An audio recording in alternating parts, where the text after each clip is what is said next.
LBO valuation gives you the skill set to understand how much a private equity or a financial sponsor can afford to pay when they purchase a business.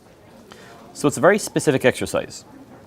To understand how much a financial sponsor can afford to pay for a business, we first explain what the business model is of private equity. What is an LBO? During this session, we'll learn to build an LBO model such that we can put ourselves in the shoes of a financial sponsor. We'll measure the internal rate of return, or IRR, on the deal. And ultimately, we'll see what price makes sense for a financial sponsor to pay for a business. Now, this session is particularly useful for people working in M&A advisory.